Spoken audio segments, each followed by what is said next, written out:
주영석 기자의 뉴스 속으로. 뉴스 속으로는 예방과 치료의학도 최고, 리퍼도 최고, 시니어 어르신들에게 서울 메디칼 그룹이 최고, 서울 메디칼 그룹 제공입니다. 지난 주말 이란이 이스라엘에 대한 보복 공격을 감행하면서 전 세계의 긴장감이 흘렀지만은 이후에 별다른 상황이 벌어지지 않고 있어 일단 심각한 분위기는 사라진 상황입니다. 한편 이 중동 지역에서 이란과 이스라엘 갈등이 고조되면서 국제 유가가 출렁이고 있는데, 하지만 월스트리트는 중동 지역의 긴장 고조에도 불구하고 다른 산유국들의 증산으로 국제 유가가 $100를 넘지는 않을 것으로 낙관하고 있는 분위기입니다. 또 멕시칸 패스트푸드 체인인 치폴레가 지난 1년간 주식 가격이 고공행진을 이어가고 있는데, 매출 등 실적에서도 맥도날드를 압도하는 등 가파른 상승세를 보이고 있습니다. 주영석 기자. 안녕하십니까. 이란과 이스라엘 상황에 굉장히 우려를 낳았었는데 일단 걱정했던 것에 비해서는 더 이상 확전은 없는 듯한 그런 느낌이네요. 그렇습니다. 지난 13일 토요일 오후에 LA 시간으로 오후에 이스라엘 향해서 드론을 이란이 발사를 했습니다. 그래서 상당히 전 세계가 아주 크게 긴장하고 좀 걱정을 많이 했어요. 이 주말에 또 중동에서 어떤 전쟁이, 본격적인 큰 전쟁이 일어나는 것 아니냐 걱정했는데, 일단 이란의 드론 공격은 골란고원과 네게브 사막의 이스라엘 공군기지 등이 대상이었습니다. 이란 또 이라크 등에서 수십 대 드론과 순항 미사일이 발사된 것으로 확인됐는데, 그래도 걱정했던 것만큼 그런 어떤 큰 전쟁으로 이어지지는 않았습니다. 그러니까요. 네. 정말 확전되지 않아서 정말 그거 하나만은 그쵸. 지금으로서는 정말 다행이다라는 다행이죠. 생각이 들어요. 걱정 많이 했잖아요. 네, 많은 그렇습니다. 분들이. 워낙에 이란과 이스라엘 또 중동이 화약고 같은 곳이기 때문에 그렇죠. 우려가 컸는데요. 이란이 굉장히 좀 영리하게 전략적으로 행동했어요. 이스라엘의 군사 시설만 정확하게 노려서 타격했습니다. 그래서 민간인 관련 시설을 피해서 타격한 것으로 드러났고요. 그래서 어떤 빌미라든가 그런 명분을 주지 않았다는 게 중요했고, NBC가 미국 행정부 고위 관계자의 발언을 인용해서 보도했는데, 미국도 그런 점을 인정했어요. 이란이 이스라엘을 공격했지만 민간인들이나 종교 시설 등은 표적으로 삼지 않았다. 철저하게 군사 시설만 표적으로 삼아서 공격을 했다. 이런 얘기를 미국도 인정했습니다. 그리고 중동 지역에 있는 미군 시설도 역시 포격 대상에서 제외됐다. 그래서 이란이 굉장히 합리적으로 대처했어요. 합리적으로 공격을 했고, ABC 방송도 이스라엘군 소식통의 말을 인용해서 이스라엘도 그걸 인정했습니다. 이란이 이스라엘의 군사시설만 겨냥해서 공격했다. 그러니까 미국도 인정했고 이스라엘도 인정했고, 그러니까 이게 확전이 될 수가 없는 거죠. 이란이 아주 정말 효과적인 그런 공격을 한 것으로 이렇게 나타났습니다. 그러니까 이란이 발사한 드론이나 이 미사일 개수에 비교해서는 이스라엘이 입은 타격이 그렇게 크지가 않았던 거예요. 크지 않았어요.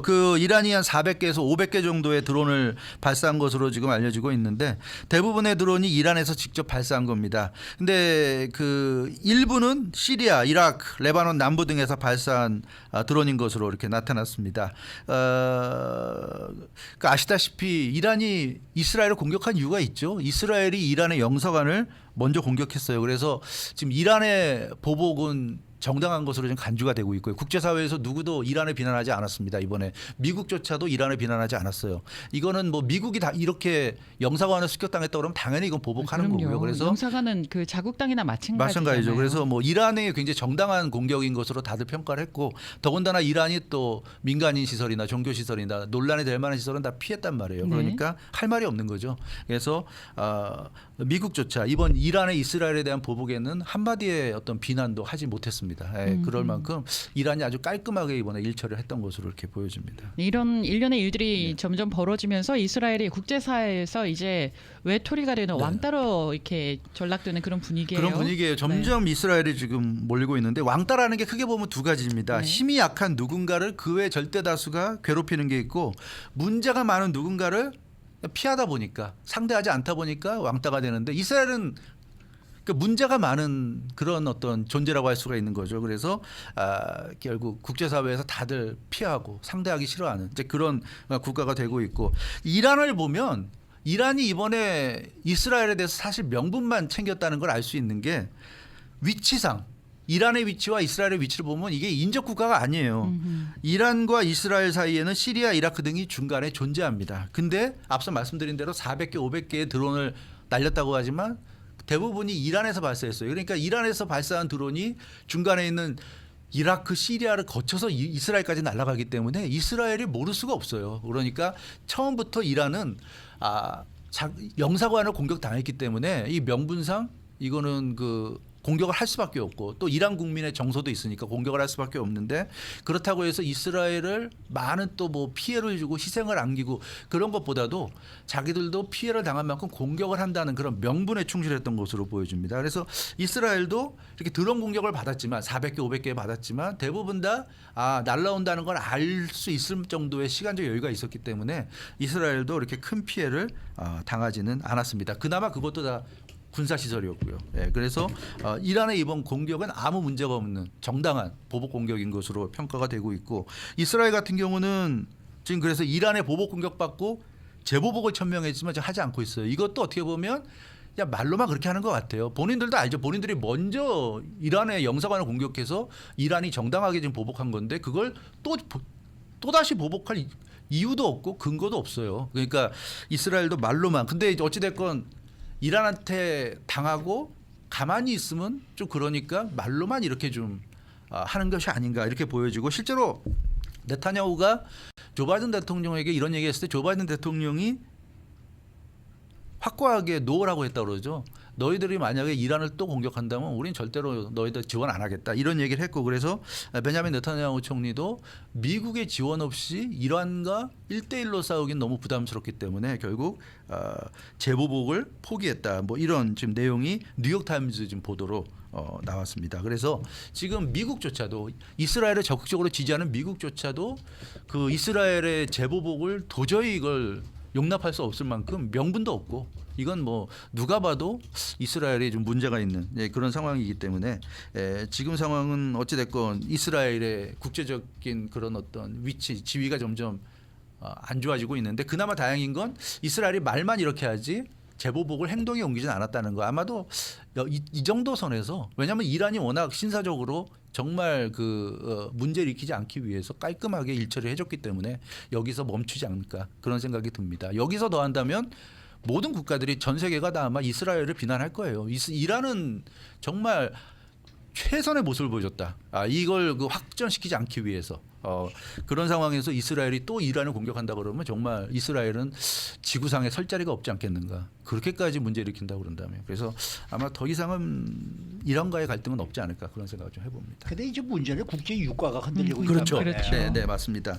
이 이란과 이스라엘 충돌로 좀 불안정하고 뭐 이스라엘의 가자지구 공격도 계속되고 뭐 이러다 보니까 중동 지역이 불안하다 보니까 이 뭐 배럴당 $100를 넘는 거 아니냐 이런 우려도 지금 나오고 있습니다. 네. 그런데 월스트리트에서는요 국제 유가 상승 가능성에 대해서 상당히 좀 낙관적인 네. 견해를 내놨더라고요. 그렇습니다. 월가는 그 산유국들이 알아서 조정에 나설 것이라고 보고 네. 있습니다. 월가의 그 대부분의 트레이더들이 예측을 보면 오펙이 있고 오펙 플러스가 있잖아요. 네. 석유 수출국 기구, 석유 수출국 기구 비원들이 있는데 이 중동에서 긴장이 고조되고 있고 산유국들이 지금 말씀드린 오펙이나 오펙 플러스들이 지금 감산을 하고 있고 그런 상황이기 때문에 조금 그 불안하다. 그렇지만 산유국들이 알아서 조정한다. 왜냐하면 지금 인플레이션도 완벽하게 잡았다고 볼 수 없는 상황이기 때문에 여기서 배럴당 $100 이상 올라가게 되면 완전히 또 물가가 흔들리게 되고 심각한 상황이 될 수 있으니까 산유국도 그걸 원하지는 않을 것이다. 이런 예측이 좀 나오고 있습니다. 그러니까 뭐 아무래도 $100은 넘지 않을 것 같은 느낌이 네. 들어요. 그게 월스트리트저널도 그렇게 지금 보도를 하고 있습니다.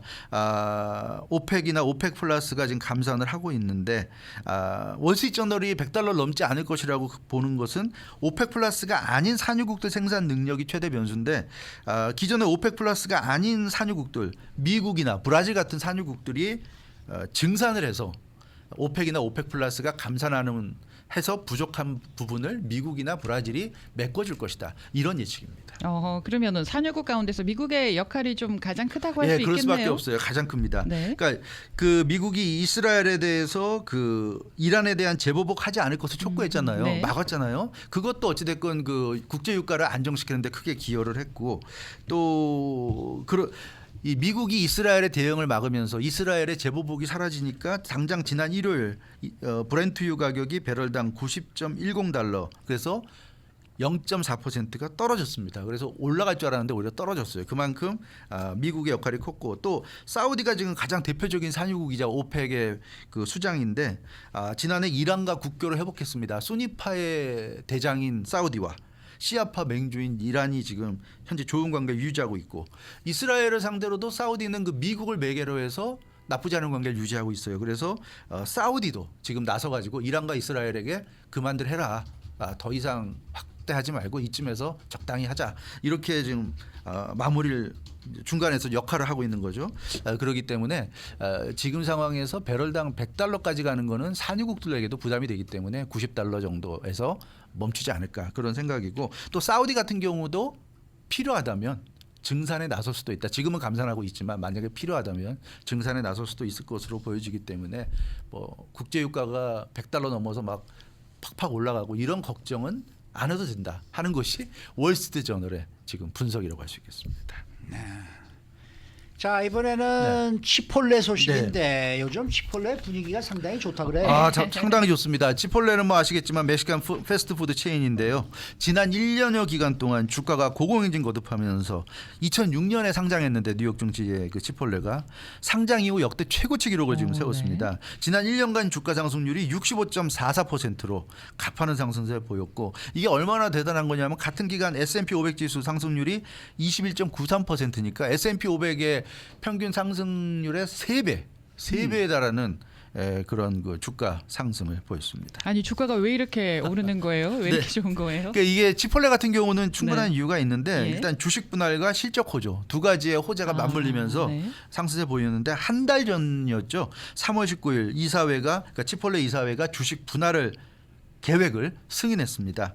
그러니까 근데 이게 보통 뭐 1대5, 1대4, 뭐 1대3 많이 뭐 많아야 1대10 이런데 1대 50이에요. 50분할. 그러니까 주식 하나가 이제 50개가 되는 겁니다. 어마어마한 주식 분할을 발표했고 그러니까 이제 주가가 2,900달러 되었는데 이 발표가 나자 다음 날 8.09%가 올라서 장중할 때 3,023달러까지 찍었다가 지금은 이제 한 2,930 몇 달러 이렇게 지금 되고 있는 2,936달러죠. 그 정도 되고 있는데 거의 3,000달러에 지금 육박하는. 그러니까 비싸니까 이게 50분할을 하는 거죠. 예. 그래서 이게 굉장히 그 이 50분할 한다는 게 큰 호재가 됐고. 그러니까 치폴레 주식 한 장 갖고 있는 사람이 이제 50장을 갖게 되고 2장 갖고 있는 사람은 이제 100장을 갖고 있는 게 되는 거니까 굉장히 좋은 거죠. 그리고 이제 분기별 실적도 좋습니다. 지난해 4분기 영업이익률이 14.4%가 올랐어요. 전년 동기 대비 1.2%포인트가 올랐고 매출도 전년 대비 14.3%포인트가 올랐고 주당 순이익도 전년 대비 38.4%나 올라서 뭐 치폴레는 모든 면에서 지금 잘 되고 있습니다. 그러니까 이 치폴레 주가가 오른 거는 그러니까 실적이 너무나 좋기 때문에 지금 이게 오르는 거고. 그렇죠. 그렇게 볼 수 있습니다. 그 치폴레 매출 증가율이 지금 7%인데요. 이게 맥도날드의 2배에 달하는 겁니다. 그래서 이 미국을 대표하는 패스트푸드 맥도날드보다 2배나 실적이 지금 좋고요. 매출이 좋고요. 그리고 현재 그래서 패스트푸드 체인 중에서 가장 잘 나가는 게 지금 치폴레다. 이렇게 지금 분석이 되고 있고 그래서 글로벌 IB 같은 경우는 글로벌 투자은행 같은 경우는 치폴레의 목표가 주당 3,200달러. 그러니까 지금 2,936달러인데 3,200달러까지 오를 수 있다. 그 주식 분할이 6월에 그 치폴레 주주총회가 열립니다. 그래서 거기서 이제 주주들이 승인하면 최종 확정되는 건데, 그러니까 지금 4월이니까 아직도 한 달 반 정도 남았는데 그 정도 기간 동안에 이게 3,200달러까지 오를 수 있다. 뭐 이런 예측도 나오고 있어요. 그래서 아무튼 치폴레는 지금 주식 시장이 요즘 좋지 않은데도 불구하고 치폴레는 뭔가 좋은 분위기 있습니다. 주식이 분할되면 이것도 호재 아닙니까? 그것도 호재죠. 네. 그 주식이 좋다는 건 투자자들도 다 알고 있어요. 치폴레 주식이 좋다는 건. 근데 너무 비싸니까. 한 주가 거의 3,000달러에 달하니까 부담스러우니까 살 수가 없는데 이게 지금 50분할이 되면 한 59달러, 60달러 정도예요. 그러면 이제 살 수 있죠. 개미 투자자들도 뭐 몇십 개 살 수 있는 거죠. 그러니까 분할하게 되면 가격이 내려가게 되면 사고 싶었는데 못 사던 사람들이 달려들 거죠. 그러면 다시 또 주식 가격이 오르고 그런 식으로 해서 이제 치폴레는 당분간은 상승세를 유지할 것으로 보이고요. 그리고 경영진도 분할을 해서 상당한 이제 이익을 얻게 되는데 그 이익을 자기들이 그냥 챙겨가는 게 아니라 재투자한다고 그럽니다. 재투자할 것으로 이렇게 네. 지금 치폴레 경영진은 밝히고 있고 그래서 이 앞으로 치폴레는 계속 상승세, 강세를 보일 가능성이 높다. 이렇게. 우리 한인분들은 치폴레 별로 많이 안 가시죠? 저 솔직히 말해서 한 번도 못 가봤어요. 그래요? 네. 그거 맛있어요? 맛있어요. 저 저는 궁금해요. 네. 저도. 안 네, 드셔보셨어요? 이때까지 미국에 와서 한두 번밖에 안 먹어봤거든요. 저는 뭐 맛있습니까? 멕시코 맛있어요. 맞아요. 푸드 그러면은 그냥 멕시코 집 우리가 잘 아는 저기 네. 저 유니온인가에 있는 집이나 가고 뭐 그렇지. 타코나 치폴레를 먹고. 가보게 네. 되지가 않은 것 같은데. 이번에 한번 가봐야 네, 되겠네요. 이걸 그래서 얼마나 맛있는지. 먹는 방법이 두 가지인데 볼에다가 그냥 그 그릇에다가 달라고 해서 그냥 이렇게 숟가락으로 먹을 수 포크나 숟가락으로 먹을 수 있고 아니면 그 뭡니까 보리도? 버리도식으로 이렇게 싸가지고 먹을 수 있는데요. 아하. 그거는 뭐 선택이고요. 예. 거기에 뭐 밥을 넣어서 밥과 고기, 네. 야채를 넣어서 먹어도 되고 네. 또 뭐 그 라티노들은 밥 대신에 콩 콩. 콩 넣어서 먹어도 맛있더라고요. 블랙빈. 블랙빈. 네, 아, 그런 그거 맛있죠. 네, 그래서 그런 초이스를 해가지고 먹을 수가 있어요. 네, 근데 말씀 들으니까 별로 안 땡기네. 안 땡깁니까? 안 되게요? 안 되게. 채소에 브리또에 그냥 뭐 소스 넣고 싸서 먹는 거라서 오늘 한번 가보기는 가봐야 되겠네요. 네. 가봐야 되겠죠. 네. 치폴레를 한 번도 못 갔다 그러는 게 이게 말하면서도 좀 창피하네. 네, 수고 많으셨습니다. 주영석 기자였습니다. 뉴스 속으로는 예방과 치료의학도 최고, 리퍼도 최고, 서울 메디칼 그룹 제공이었습니다.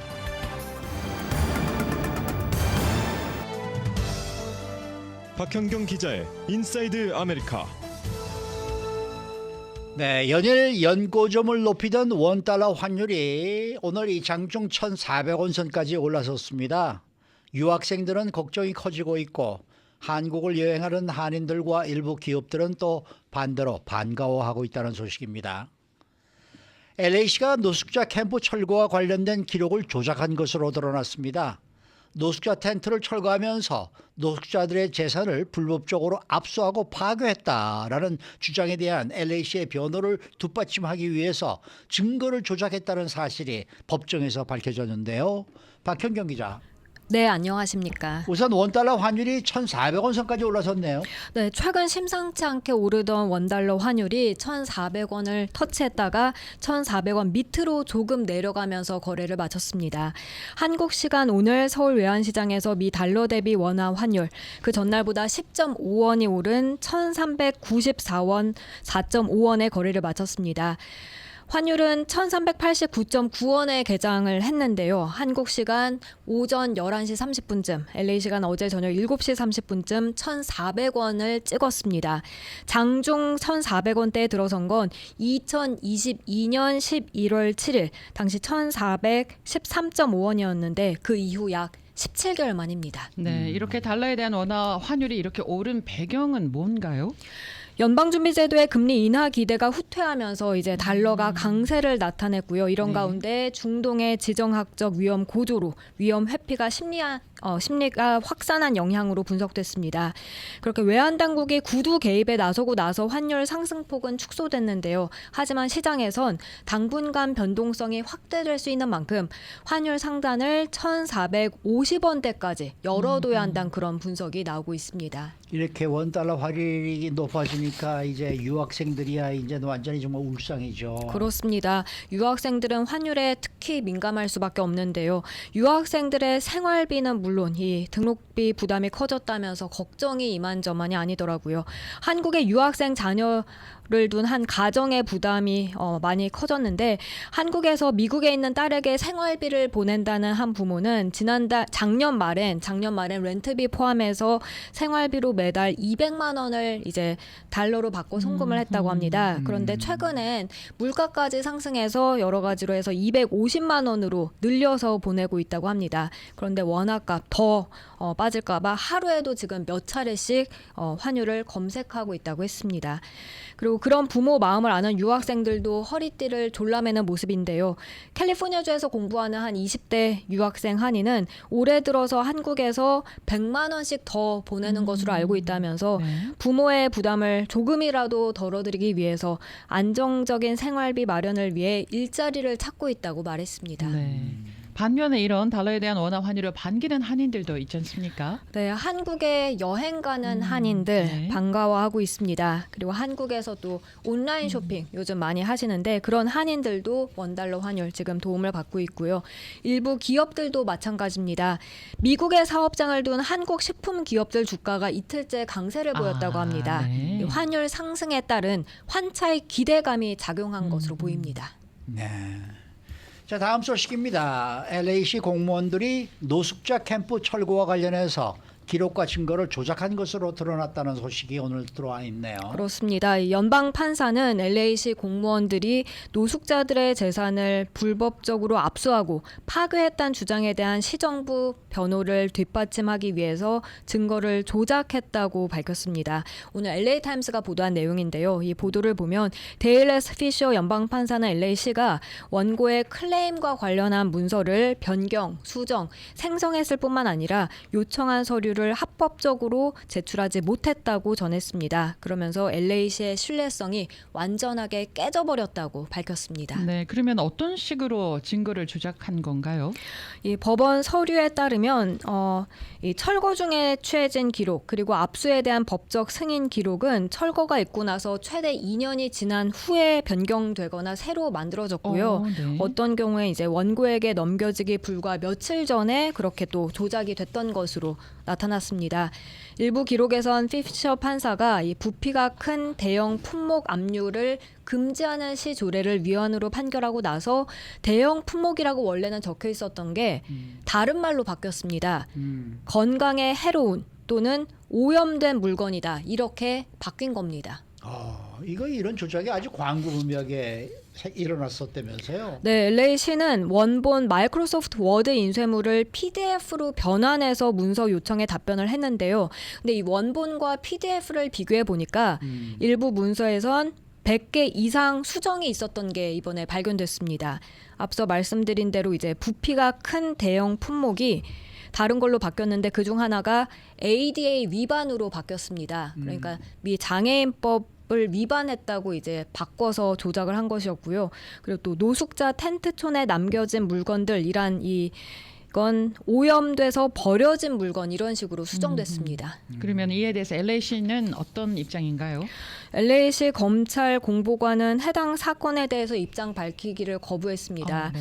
일단 현재 진행 중인 소송에 관해선 코멘트를 할 수 없다는 그런 설명이었습니다. 반면 8명의 원고를 변호하는 LA 법률재단 측은 그 셰일라 알 마이어스 변호사가 법원에 제출한 서류에서 이런 LA시 공무원들의 조작이 법원에서 사기 수준이다라고 밝히고 있습니다. 아니 그러면은 이 노숙자들은 어떤 소지품을 파괴당했다라고 지금 주장하고 있는 거예요? 압수된 물품 중에 텐트, 의자, 작업용품, 노트북 컴퓨터, 옷, 위생용품이 담긴 상자, 그리고 개 캐널, 약품, 개인 신분증 이런 것들이 다 포함됐다고 주장하고 있고요. 이런 소지품을 LA시 공무원들이 파괴함으로써 자신들의 권리가 침해당했다고 주장하고 있습니다. 그래서 소송을 건 거군요. 네, 시를 그렇습니다. 상대로. 네. 그런데 그 시의 이제 공무원들이 그렇게 증거를 조작하고 파괴했고 그랬으면은 이거 뭐 완전히 시가 소송에서 질 수밖에 없는 거 아니겠습니까? 그렇죠. 그러면 또 상당한 또 돈이 들어가죠. 또 처벌이 들어가겠네요. 네. 근데 어제 말입니다. 캐런 베스 LA 시장이 그 시정 연설을 하면서 노숙자들을 위한 저렴한 주택 건설을 위해서 독지가들이 좀 도움을 줬으면 좋겠다. 기부를 좀 해줬으면 좋겠다라고 얘기를 했는데 저는 LA 시장이 말입니다. 독지가들에게 노숙자들의 주택을 건설하기 위해서 도움을 달라라고 얘기하는 그 자체가 뭔가 좀 잘못된 것이 아닌가. 좀 불편하십니까? 네? 네, 불편하죠. 저는 좀 네. 말이 안 된다고 보거든요. 이거는 어디까지나 시정부에서 생각을 해야지. 네. 아니 어떻게 뭐 돈이 많은 부유층에게 기부를 동참해달라? 그럼 그 돈을 기부를 하면은 그것으로 이 저소득층을 위한 주택을 건설해서 나눠주겠다. 지금 이런 얘기인가요? 이게 그렇겠죠. 이게 뭔가 지금 잘못된 네. 얘기가 아닌가. 이 캐나베스 시장이 뭔가 좀 ABC들을 잘 모르고 지금 얘기하는 게 아닌가 네. 이런 생각이 들어서 개인의 입장에서는 개인의 자격으로는 그런 얘기를 할 수가 있지만 시장의 입장에서는 조금 맞지 이게 않다라는 공과 사를 느낌이 구분을 있죠. 못하는 분 네. 같다라는 네, 생각이 네. 전 들었거든요. 네, 네. 모르겠습니다. 그럴 수 이 있습니다. 방송을 들으시는 이제 청취자 여러분들께서는 또 저와 또 다른 생각을 가지고 계실지 모르겠습니다만은 네. 어제 캐런베스 LA 시장의 이 연설은 저는 이거는 공직자가 할 수 있는 얘기가 아니었다 이런 생각이 오늘 아침에 들더라고요. 그 네. 기사를 읽어보면서 그럴 수도 있겠습니다. 그래서 네. 참 이거 어떻게 이렇게 모든 것이 좀 이런 식으로 왜곡이 될 수 있을까라는 생각이 좀 들면서 좀 답답하다. 좀 또 그렇죠. 정말 이거 앞으로 참 이게 해결이 과연 가능할까 하는 생각이 들기도 하고 그렇죠. 말이죠. 네, 좀 맞습니다. 그런 생각을 좀 네. 제가 가졌습니다. 노숙자들이 이제는 점점 서쪽으로 옮겨오고 있어요. 웨스트 LA 쪽으로. 그래서 그 전에는 안 보였던 노숙자분들이 점점 웨스트 LA 쪽으로 옮겨와서요. 텐트가 좀 더 많이 보여요. 예전보다.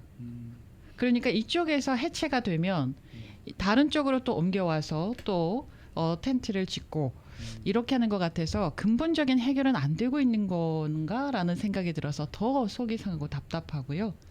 네. 오늘 말씀 잘 들었습니다. 네, 고맙습니다. 네, 박형경 기자였습니다.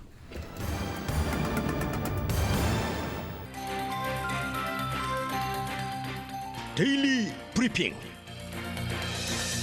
네, 오늘은 노동법 전문 주찬호 변호사와 함께합니다. 주 변호사님 안녕하십니까?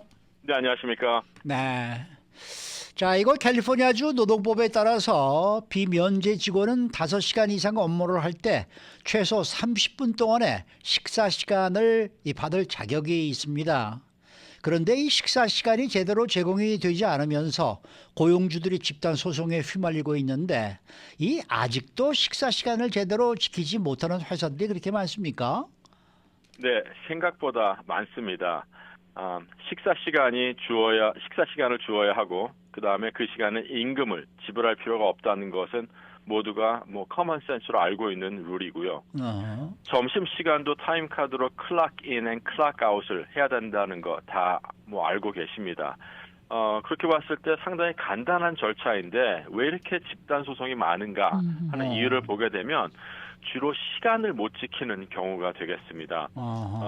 30분을 해야 되는데 27분만 한다든지 5시간마다 해야 되는데 6째 시간에 늦게 점심을 한다든지 10시간을 일할 때 식사 시간을 2번 제공해야 되는데 제공 못하는 경우 등 이 시간 지킴이 은근히 까다롭고 이 회사의 HR의 확실한 검토와 이 다큐멘테이션 절차가 있어야 준수할 수 있는 상당히 보기보다 까다로운 법이 되겠습니다. 직원이 많을수록 특히 집단 소송 중에 검토해야 될 수십 명에서 수백 명 직원의 타임카드와 임금 명세서도 확실히 같이 많아지고요. 부과되는 보상 액수도 벌금 액수도 개인 소송보다 몇 배로 높은 게 사실입니다. 사실 제가 클라이언트와 얘기를 하다 보면 직원이 마음대로 빨리 일을 끝내고 집에 가려고 식사 시간도 안 하고 업무를 계속한다. 네네. 또는 너무 바빠서 제 시간에 식사 시간을 갖지 못했다. 여러 가지 이유가 있는데요. 이유와는 별 관계없이 업무에서 완전히 해방된 30분을 5째 시간 내에 갖지 못하면 법원은 거의 자동적으로 손해배상을 해라라는 판결이 나오고 있는 상황입니다. 네. 그러면은요, 그 시간을 맞추기가 상당히 이제 어렵다고 얘기하셨는데 30분을 맞춰야 되는데 27분이 나왔다, 28분이 나왔다 이랬잖아요.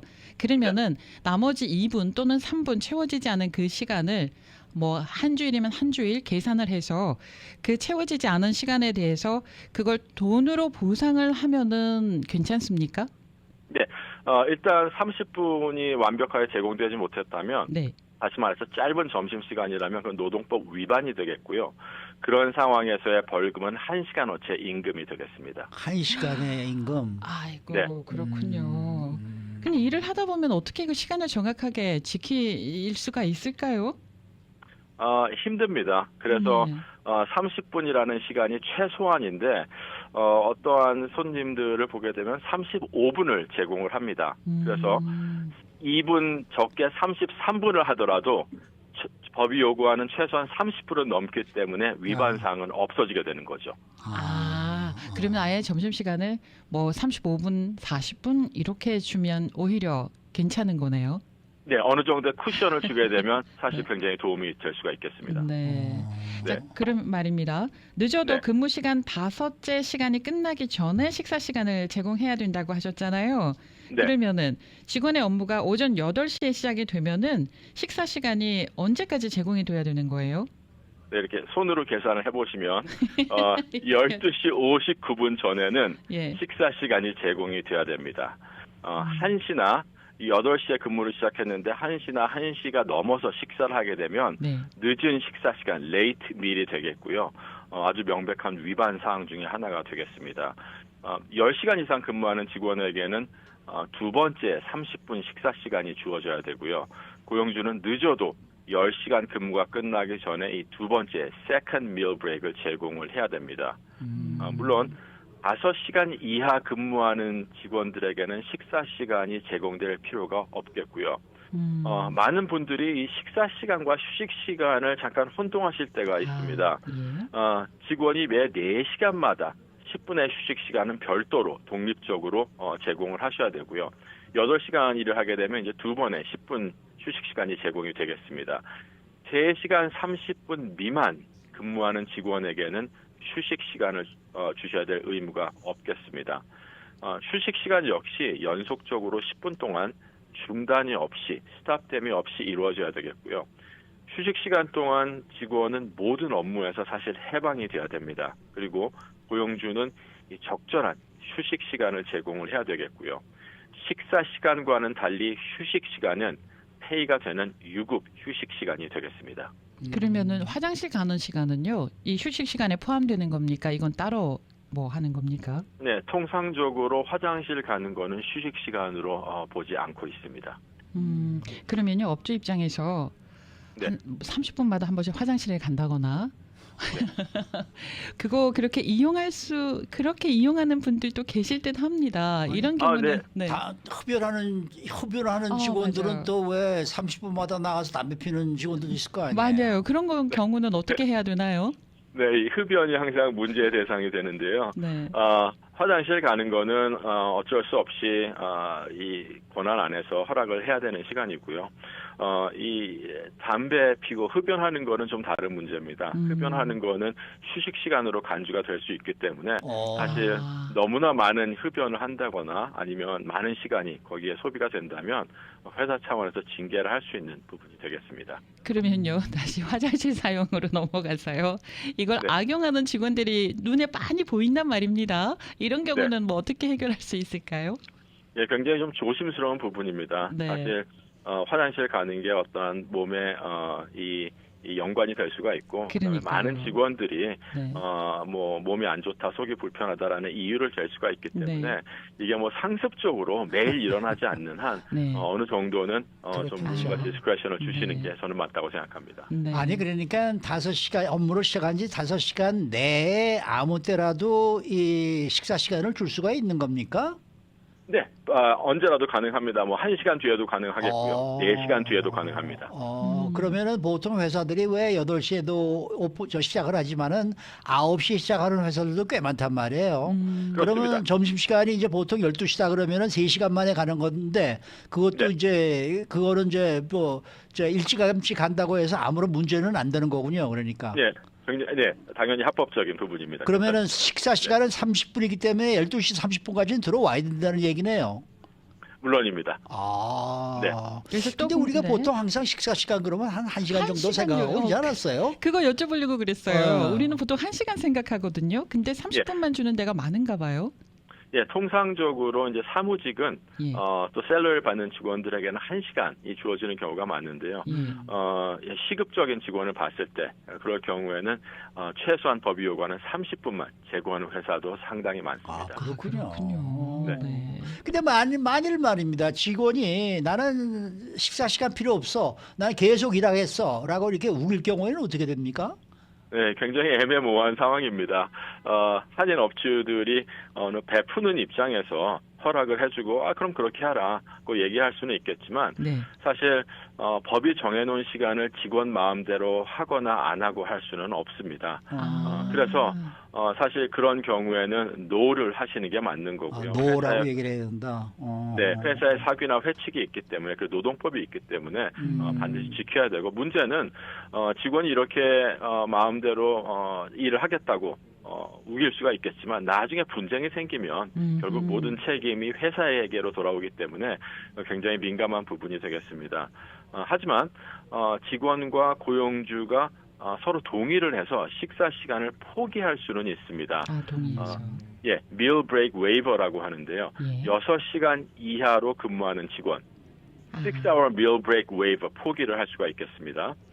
10시간 이상 그리고 12시간 미만 근무하는 직원은 첫 번째 식사 시간만 가지면 두 번째 식사 시간은 포기할 수 있겠습니다. 그리고 또 한 가지 굉장히 중요한 근무 중 식사 시간이라는 예외가 있습니다. 어떠한 직업을 보게 되면 상황에 따라서 직원이 식사 시간을 갖지 못할 수도 있습니다. 네. 예를 들자면 야간 편의점에서 늦은 시간에 일하는 단독 직원 네. 또는 혼자 상주하고 있는 경비원들은 사실 장소를 떠날 수가 없습니다. 그렇죠. 그렇기 때문에 직원이 식사 시간 동안 현장에 머물면서 식사 시간을 갖는 게 그런 예외가 되겠는데요. on duty meal waiver라고 영어로는 말하고 있습니다. 근무 중 식사 시간은 무급이 아닌 유급 식사 시간이 돼야 되겠고요. 반드시 회사와 직원이 서면으로 동의를 해야만 유효하겠습니다. 그리고 직원은 언제든지 이 계약과 포기 각서를 취소할 수 있어야 되겠습니다. 그러니까 뭐 말씀 들어보니까 그죠? 오늘도 모든 게 다 종업원 쪽으로만 편하게 돼 있네. 네, 굉장히 오래된 법입니다. 네. 네, 그러면요 편의점 같은 경우는 보통 직원분이 혼자 일하는 경우가 많이 있단 말입니다. 그런데 6시간 일을 한단 말입니다. 그러면은 이분은 손님이 오면은 그거를 손님을 나는 식사 시간이니까 손님 안 받아요. 그러니까요. 그러죠. 예. 식사 시간을 해서 손님 안 받습니다. 이렇게 하는 거예요? 그러니까 지금 월급을 주고 식사하면서 손님 받으라는 얘기 아니겠습니까? 지금 조금 아까 하신 말씀이. 네, 그렇게 되는 건가요? 예, 맞습니다. 뭐 꼭 편의점뿐만이 아니라 네. 한 2-3시나 3-4시 정도의 레스토랑, 식당도 마찬가지입니다. 그 시간에 많은 분들이 식사를 하시는 걸로 알고 있는데 그 시간에도 손님이 들어올 수 있거든요. 그러니까요. 그렇죠. 예. 그렇기 때문에 on duty 업무를 보면서 회의를 받으면서 식사를 하기 때문에 이러한 각서만 있으면 포기 각서만 있으면 그런 상황에서는 괜찮겠습니다. 그러면요 이런 일로 해서 집단 소송이 벌어지잖아요. 그러면은 벌금이 얼마나 되나요? 네, 제가 말씀드린 것처럼 식사 시간이나 휴식 시간에 대한 벌금은 1시간어치의 임금이 되겠습니다. 뭐 17달러를 받는 직원에게는 17달러를 주시면 되겠고요. 식사 시간과 휴식 시간을 다 못했다. 그러면은 총 하루에 2시간의 추가 임금을 지불을 해야 됩니다. 그런데 이제 여기서 집단 소송이 굳이 문제가 되는 거는 문제는 다른 벌금들이 부과가 된다는 사실입니다. 예를 들어서 이 벌금도 임금으로 간주를 한다고 법원은 한 10년 전에 판결을 내렸고요. 그래서 벌금도 소송 시효가 뒤로 4년이고 그리고 벌금도 임금처럼 줘야 될 벌금이 있으면 퇴사 후 72시간 내에 지불이 돼야 됩니다. 하지만 이 벌금을 줘야 되는지도 모르고 있는 상황이 될 수가 있고요. 그리고 72시간 내에 챙겨주기가 어렵습니다. 그럴 경우에는 이 벌금을 못 받은 직원들에게 30일 어치의 벌금이 부과가 되고요. 뭐 한 달치의 월급이 나간다고 생각하시면 되겠습니다. 그렇게 된다면 몇 번의 식사 시간을 한 2, 3분 짧게 했다고 해서 30일치의 벌금을 모든 퇴사한 직원들에게 지불해야 된다면 이 상당히 받아들이기 힘든 부담스러운 처벌이 되겠습니다. 그리고 또 한 가지는 이제 가장 큰 벌금인데요. 한두 시간의 임금뿐만이 아니라 이 벌금을 주었다는 그 기록이 임금 명세서에 포함이 돼야 됩니다. 포함이 제대로 되지 않았다면 한 직원당 4,000달러까지의 벌금이 추가로 부과되기 때문에 사실 2, 3분의 어떠한 쇼트밀이라든지 다섯째 시간 내에 한두 번 못한 그런 안타까운 부분이 있기 때문에 순식간에 이 액수가 불어나고 이 집단 소송이 아주 조심스러운 그런 이유 중에 하나가 되겠습니다. 네, 시간이 한 1분 정도 남아 있는데요. 집단 소송이나 분쟁을 예방하려면 어떻게 하면 되나요? 네, 일단은 이 식사 시간과 휴식 시간이 임금 명세서 벌금 말씀드린 것처럼 번질 수 있기 때문에 고용주는 임금 명세서를 반드시 재검토하고 정확하지 않은 부분은 바로 수정을 해야 되겠습니다. 그리고 한 가지 마지막으로 중요한 게 있다면 직원의 식사 시간과 휴식 시간을 합법적으로 그리고 제대로 잘 추적할 수 있는 많은 시스템과 프로그램이 나와 있습니다. 그 프로그램을 사용하시는 게 현재로서는 가장 지혜롭고 그리고 바람직한 방법이 되겠습니다. 알겠습니다.